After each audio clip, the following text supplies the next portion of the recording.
ನಮಸ್ಕಾರ ರಿವ್ಯೂ ಚಾನಲ್ಗೆ ಸ್ವಾಗತ. ನಾನು ಸೌಖ್ಯ ಗಾಂವ್ಕರ್. ಕುಮಾರಸ್ವಾಮಿ ಅವರಿಗೆ ಆಘಾತವನ್ನು ಕೊಡೋದಕ್ಕೆ ಸಿದ್ದರಾಮಯ್ಯ ಮಾಸ್ಟರ್ ಪ್ಲಾನ್.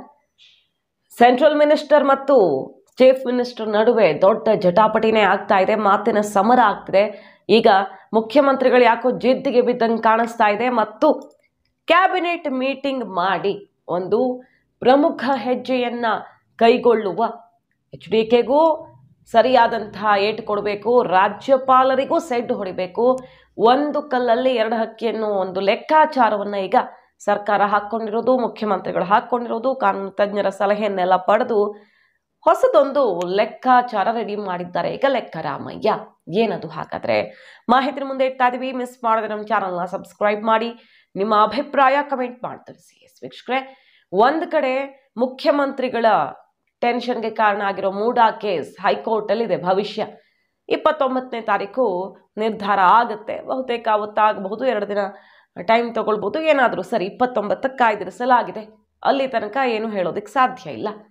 ಈಗ ಅದ್ರ ಒಳಗಡೆ ತಾತ್ಕಾಲಿಕ ರಿಲೀಫ್ ಸಿಕ್ಕಿದೆಯಲ್ಲ, ಬ್ರೇಕ್ ಸಿಕ್ಕಿದೆಯಲ್ಲ, ಒಂದು ಉಸಿರಾಡ್ಕೊಳ್ಳೋದಕ್ಕೆ, ತಮ್ಮ ಶತ್ರುಗಳನ್ನು ಹಣಿಯೋದಕ್ಕೆ ಸಿದ್ದರಾಮಯ್ಯನವರು ಅಸ್ತ್ರ ಹೂಡಿದ್ದಾರೆ. ಈಗ ಕುಮಾರಸ್ವಾಮಿಯವರ ಗಣಿ ಅಕ್ರಮ ಕೇಸ್ನಲ್ಲಿ ರಾಜ್ಯಪಾಲರಿಗೆ ಯಾಕೆ ಅನುಮತಿ ಕೊಡ್ತಾ ಇಲ್ಲ ಅಂತ ಗೊಡುತ್ತಿರೋದು ಎಲ್ಲ ನೋಡ್ತಾ ಇದ್ದೀವಿ. ಕುಮಾರಸ್ವಾಮಿ ಅವರು ಕಾನೂನು ಹೋರಾಟ ಮಾಡೋದಕ್ಕೆ ಈಗ ಮುಂದಾಗ್ತಿದ್ದಾರೆ. ಈಗ ಅಸಲಿಗೆ ಸಿದ್ದರಾಮಯ್ಯನವರು HDK ಲಾಕ್ ಮಾಡದೆ ಬಿಡೋದೇ ಇಲ್ಲ ಅಂತ ಹಠ ತೊಟ್ಟಂಗೆ ಕಾಣಿಸ್ತಾ ಇದೆ. ಏನದು? ಕ್ಯಾಬಿನೆಟ್ ಮೂಲಕ ನಿರ್ಧಾರವನ್ನು ತಗೊಳ್ಳೋ ಪ್ಲಾನ್ ಆಗಿದೆ. ಈಗ ಆರ್ಟಿಕಲ್ 163 ಪ್ರಕಾರ ರಾಜ್ಯಪಾಲರಿಗೆ ಸಲಹೆ ಕೊಡುವಂತ ಅಧಿಕಾರ ಇರುತ್ತೆ. 163 ಅಡಿಯಲ್ಲಿ ಅಧಿಕಾರ ಚಲಾಯಿಸೋದಿಕ್ಕೆ ಈಗ ಸಿದ್ದರಾಮಯ್ಯ ಅಂಡ್ ಟೀಮ್ ನಿರ್ಧಾರ ಮಾಡಿದ್ದು, ರಾಜ್ಯಪಾಲರಿಗೆ ಶಿಫಾರಸು ಮಾಡೋದು ಅಂದ್ರೆ ಕ್ಯಾಬಿನೆಟ್ ಸಲಹೆ ಅನ್ನೋ ರೀತಿಯಲ್ಲಿ ಕಳಿಸ್ಕೊಳ್ಳೋದು. ಕುಮಾರಸ್ವಾಮಿ ವಿರುದ್ಧ ಚಾರ್ಜ್ ಶೀಟ್ ಸಲ್ಲಿಕೆಗೆ ಅವಕಾಶ ಮಾಡಿಕೊಡಿ, ಯಾವ್ಯಾವುದು ಪೆಂಡಿಂಗ್ ಇದೆಯೋ ಅದೆಲ್ಲ ಕ್ಲಿಯರ್ ಮಾಡಿ. ಮಾಜಿ ಸಚಿವೆ ಶಶಿಕಲಾ ಜೊಲ್ಲೆ, ಮಾಜಿ ಸಚಿವ ಮುರುಗೇಶ್ ನಿರಾಣಿ, ಜನಾರ್ದನ್ ರೆಡ್ಡಿ ವಿರುದ್ಧದ ಪ್ರಾಸಿಕ್ಯೂಷನ್ ಅರ್ಜಿ ಕೂಡ ಬಾಕಿ ಇದೆ. ಇದೆಲ್ಲವನ್ನ ಕ್ಲಿಯರ್ ಮಾಡಿ. ಕುಮಾರಸ್ವಾಮಿ ಅವ್ರ ವಿರುದ್ಧ ಈಗಾಗಲೇ SIT ಕೇಳಿಕೊಂಡಿದೆ, 2 ಸಲ ಏನೋ ಕೇಳಿಕೊಂಡಿದೆ, ಅದನ್ನೂ ಕೂಡ ಕ್ಲಿಯರ್ ಮಾಡಿ. ಪೆಂಡಿಂಗ್ ಇದೆಯಲ್ಲ ಎಷ್ಟೋ ದಿನಗಳಿಂದ, ಕ್ಲಿಯರ್ ಮಾಡಿ.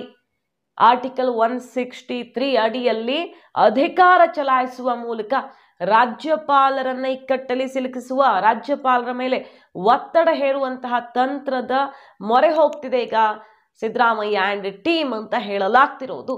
ಈ ಮೂಲಕ ಪ್ರಾಸಿಕ್ಯೂಷನ್ಗೆ ಅನುಮತಿ ಕೊಡಲೇಬೇಕು ರಾಜ್ಯಪಾಲರು.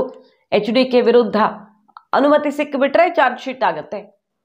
ಸೊ HDK ಬಂಧಿಸುವ ತನಕ ಅವಕಾಶ ಸೃಷ್ಟಿಯಾಗಬೇಕು ಅಂತ ಈಗ ಸರ್ಕಾರ ಈ ಲೆಕ್ಕಾಚಾರವನ್ನು ರೆಡಿ ಮಾಡಿರೋ ಥರ ಕಾಣಿಸ್ತಾ ಇದೆ. ನಿನ್ನೆ ಅಷ್ಟೇ ಮುಖ್ಯಮಂತ್ರಿ ವಿರುದ್ಧ ಗುಡುಗಿದ್ರು HDK. ಎಷ್ಟು ದಿನಗಳಿಂದ ಪ್ಲಾನ್ ಆಗ್ತಿದೆ, ಕುಮಾರಸ್ವಾಮಿ ಅರೆಸ್ಟ್ ಮಾಡಿಸ್ಬೇಕು, ಕೇಂದ್ರ ಸಚಿವ ಸ್ಥಾನದಿಂದ ಇಳಿಸ್ಬೇಕು ಅನ್ನೋ ಪ್ಲಾನು ಯಾವ ರೀತಿಯೆಲ್ಲ ನಡೀತಿದೆ, ಸರ್ಕಾರವನ್ನು ತರಾಟೆಗೆ ತಗೊಂಡ ದಿನದಿಂದಾನೇ ಅಂತ ಅಬ್ಬರಿಸಿದ್ರು. ಅದು ಏನು ಮಾಡ್ತಿರೋ ಮಾಡಿ, ನೀವೇ ಕಾನೂನು ಆದೇಶವನ್ನು ಉಲ್ಲಂಘಿಸಿದ್ದೀರಿ.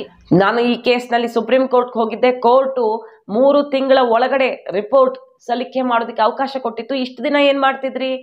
ಕೋರ್ಟ್ನ ಆದೇಶದ ಸ್ಪಷ್ಟ ಉಲ್ಲಂಘನೆ. ಮತ್ತೆ ಇಷ್ಟು ದಿನ ಅವಕಾಶ ಇದ್ದು ಕೂಡ ಯಾರಾದ್ರೂ ಕೈಗಟ್ಟು ಹಾಕಿದ್ರ?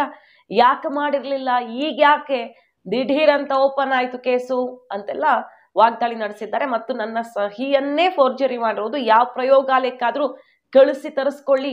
ಸೊ ಇಲ್ಲಿ ಎಲ್ಲೂ ನೀವು ಸಾಬೀತು ಮಾಡೋಕ್ಕಾಗಲ್ಲ. ಸರ್ಕಾರಕ್ಕೆ 1 ರೂಪಾಯಿನೂ ನಷ್ಟ ಮಾಡಿಲ್ಲ ನಾನು.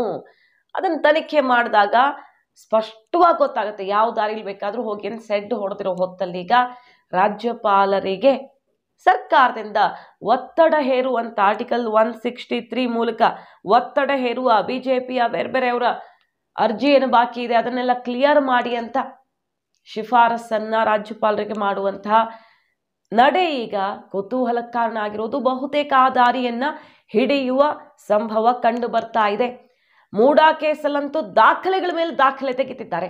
ಮೂಡಾ ಅಧಿಕಾರಿಗಳ ಅಕ್ರಮ ಸಿಕ್ಕಾಪಟ್ಟೆ ಅನ್ನೋದನ್ನ ಸಾಬೀತು ಮಾಡೋದಕ್ಕೆ ಈಗ ಒಂದಿಷ್ಟು ದಾಖಲೆಗಳು ಔಟ್ ಆಗ್ತಿದ್ದಾವೆ. 8 ವರ್ಷ ಇದ್ದಾಗ ವ್ಯಕ್ತಿ ಭೂಮಿಯನ್ನ ಕಳ್ಕೊಂಡಿದ್ರಂತೆ, 68 ವರ್ಷ ಇದ್ದಾಗ ಅಪ್ಲೈ ಮಾಡಿದ್ರಂತೆ. ಈ ರೀತಿ ಒಂದು ಡಾಕ್ಯುಮೆಂಟ್ ಯಾರೋ ಅಬ್ದುಲ್ಲಾ ಅನ್ನೋರ ಹೆಸರಲ್ಲಿ ಸೃಷ್ಟಿಯಾಗಿದೆ. ಹಾಗಾದ್ರೆ 8 ವರ್ಷ ಇದ್ದಾಗಲೇ RTC ಇತ್ತ ಆ ವ್ಯಕ್ತಿ ಹತ್ರ. 68 ವರ್ಷ, 60 ವರ್ಷಗಳ ಬಳಿಕ ಅವರು ಅಪ್ಲೈ ಮಾಡಿದ್ದಾರೆ ಅಂತ ತೋರಿಸಿ ಯಾರ್ಯಾರದ್ದೋ ಹೆಸರು ಇಲ್ಲದವರ ಹೆಸರಲ್ಲಿ ಡಿನೋಟಿಫೈ ಮಾಡಿದ್ದಾರೆ, ಮತ್ತೊಂದು ಮಾಡಿದ್ದಾರೆ ಅನ್ನುವ ದಾಖಲೆಗಳನ್ನು ತೆಗೀತಿದ್ದಾರೆ. ಮುಖ್ಯಮಂತ್ರಿಗಳ ಕೇಸು, ಬೇರೆ ಬೇರೆ ಕೇಸಲ್ಲಿ ಏನೇನಾಗಿದೆ ಅನ್ನುವ ಡಾಕ್ಯುಮೆಂಟ್ಸನ್ನು ಈಗ RTI ಕಾರ್ಯಕರ್ತರು, ವಕೀಲರುಗಳೆಲ್ಲ ಹೊರಗೆಳಿತಿದ್ದಾರೆ. ವೈಟ್ನರ್ ಹಾಕಿ ಅಳಿಸಲಾಗಿದೆಯಲ್ಲ ಆ ಪೇಜನ್ನು ಕೋರ್ಟ್ ಕೊಟ್ಟೇ ಇಲ್ಲ ಮುಖ್ಯಮಂತ್ರಿಗಳು ಅಂತ ಈಗ ಆರೋಪ ಕೇಳಿ ಬರ್ತಿದೆ. ಸೊ ಈ ಕೇಸ್ನಲ್ಲಿ ಸಿದ್ದರಾಮಯ್ಯನವರು ಬಚಾವಾಗಕ್ಕೆ ಸಾಧ್ಯವೇ ಇಲ್ಲ ಮತ್ತು ಮೂಢ ಅಧಿಕಾರಿಗಳ ಅಕ್ರಮ ಕೂಡ ಈ ಕೇಸ್ಗೆ ದೊಡ್ಡ ಬಲವನ್ನು ಕೊಡುತ್ತೆ ಅಂತ ಈಗ ದೂರುದಾರರ ಪರ ವಕೀಲರುಗಳು ಅವರೆಲ್ಲ ಹೇಳ್ತಿರೋದು. ಈ ಹೊತ್ತಲ್ಲಿ ಕೌಂಟರ್ ಮಾಡೋದಕ್ಕೆ ಸರ್ಕಾರದ ಭರ್ಜರಿ ಪ್ಲಾನ್ ಅಂತೆ ಕಾಣಿಸ್ತಾ ಇದೆ. ಮಾಹಿತಿ ನಿಮ್ಗೆ ಇಷ್ಟ ಆಗಿದ್ರೆ ಮಿಸ್ ಮಾಡ್ತಾರೆ ನಮ್ಮ ಚಾನಲ್ನ ಸಬ್ಸ್ಕ್ರೈಬ್ ಮಾಡಿ, ನಿಮ್ಮ ಅಭಿಪ್ರಾಯ ಕಮೆಂಟ್ ಮಾಡಿ ತಿಳಿಸಿ. Thank you.